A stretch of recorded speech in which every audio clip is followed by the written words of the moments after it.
Welcome, Tony Poulos here, and today I have with me Eric Troup, who is the CTO of Communications and Media Industry at Microsoft. Eric, welcome, great to catch up.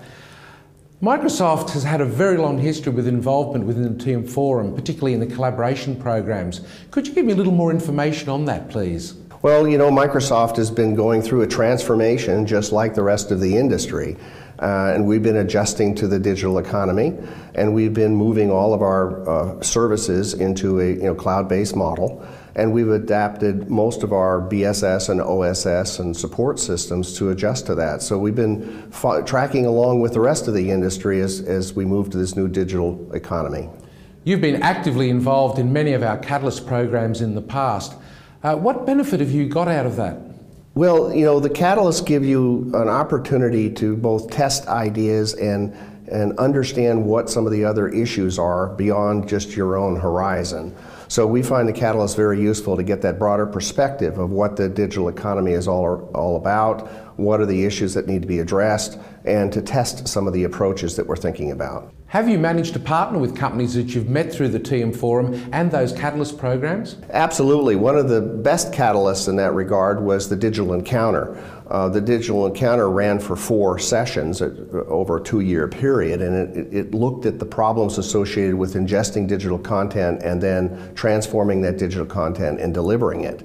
And we've actually taken some of that material and used it to create the Windows Azure Media Services, which has been used very, very successfully now to broadcast both the London and Sochi Olympics. You've been very active working in the cloud with your services.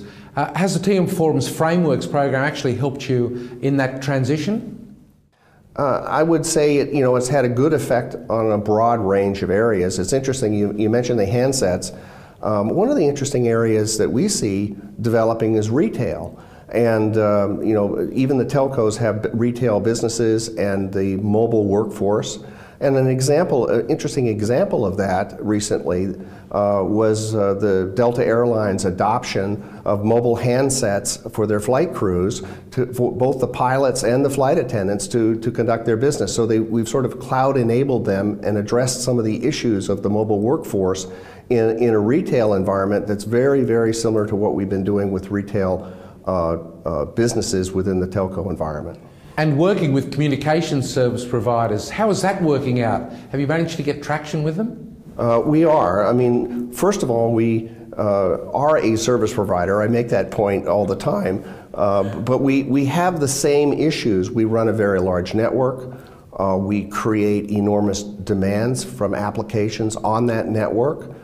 We participate in other projects like the Open Daylight and the creation of an open source SDN controller. So now we have network functions on a Microsoft Cloud stack that are really part of our operations. So we are engaged in a very deep way at the network level, delivering services across that multi-cloud. So can we look forward to a continued relationship between Microsoft and the TM Forum? Absolutely. Eric, thanks very much for being with me today. Thank you.